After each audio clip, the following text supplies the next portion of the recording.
2 Raja-Raja 1. Nabi Elia memberitahukan kematian Ahazia. Sesudah Ahab mati, maka memberontaklah Moab terhadap Israel. Pada suatu hari, jatuhlah Ahazia dari kisi-kisi kamar atasnya yang ada di Samaria, lalu menjadi sakit. Kemudian dikirimnyalah utusan-utusan dengan pesan, "Pergilah, mintalah petunjuk kepada Baal-zebub, Allah di Ekron, apakah aku akan sembuh dari penyakit ini."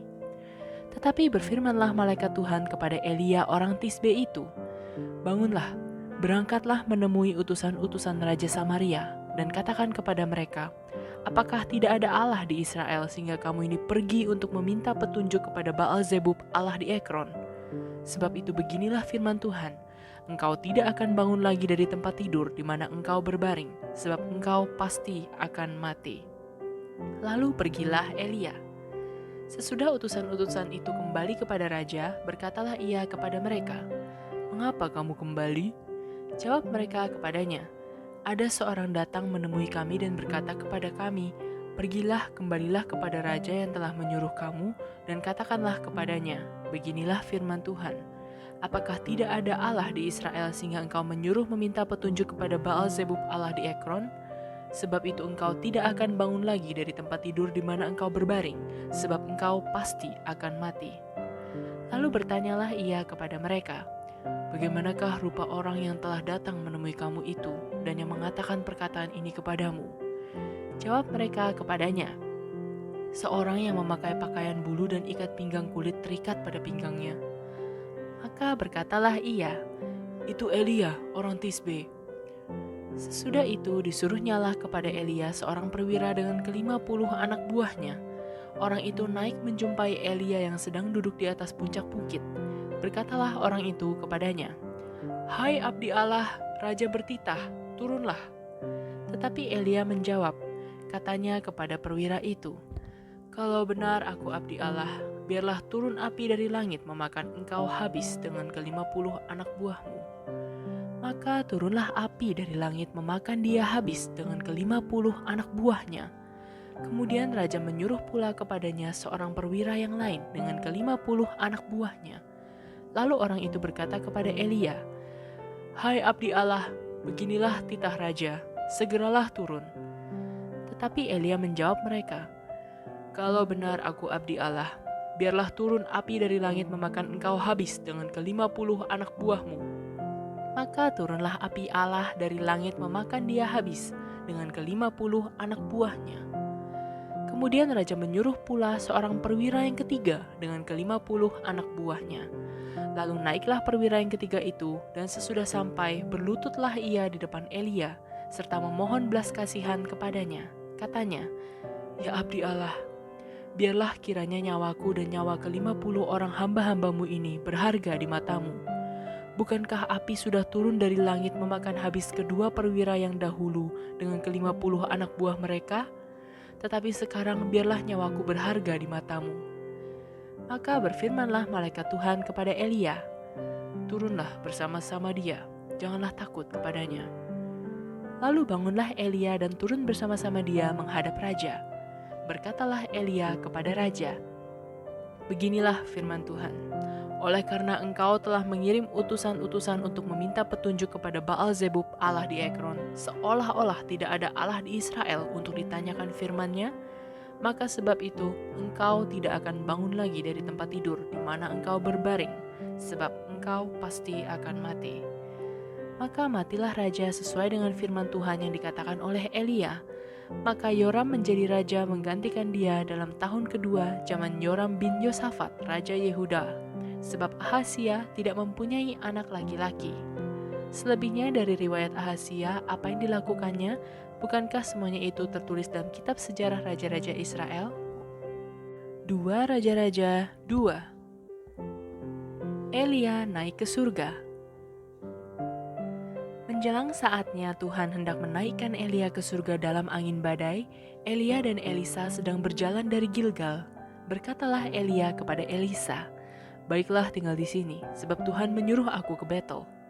Tetapi Elisa menjawab, 'Demi Tuhan yang hidup dan demi hidupmu sendiri, sesungguhnya aku tidak akan meninggalkan engkau.' Lalu pergilah mereka ke Betel. Pada waktu itu, keluarlah rombongan nabi yang ada di Betel mendapatkan Elisa, lalu berkatalah mereka kepadanya, "Sudahkah engkau tahu bahwa pada hari ini tuanmu akan diambil daripadamu oleh Tuhan terangkat ke surga?" Jawabnya, "Aku juga tahu, diamlah." Berkatalah Elia kepadanya, "Hai Elisa, baiklah tinggal di sini, sebab Tuhan menyuruh aku ke Yeriko." Tetapi jawabnya, "Demi Tuhan yang hidup dan demi hidupmu sendiri, sesungguhnya aku tidak akan meninggalkan engkau." Lalu sampailah mereka di Yeriko.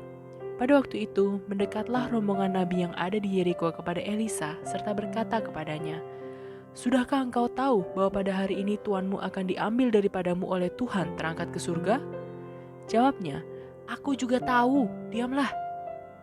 Berkatalah Elia kepadanya, "Baiklah tinggal di sini, sebab Tuhan menyuruh aku ke sungai Yordan." Jawabnya, "Demi Tuhan yang hidup dan demi hidupmu sendiri, sesungguhnya aku tidak akan meninggalkan engkau." Lalu berjalanlah keduanya. 50 orang dari rombongan nabi itu ikut berjalan, tetapi mereka berdiri memandang dari jauh, ketika keduanya berdiri di tepi sungai Yordan. Lalu Elia mengambil jubahnya, digulungnya, dipukulkannya ke atas air itu. Maka terbagilah air itu ke sebelah sini dan ke sebelah sana, sehingga menyeberanglah keduanya dengan berjalan di tanah yang kering. Dan sesudah mereka sampai di seberang, berkatalah Elia kepada Elisa, "Mintalah apa yang hendak kulakukan kepadamu sebelum aku terangkat daripadamu." Jawab Elisa, "Biarlah kiranya aku mendapat 2 bagian dari rohmu."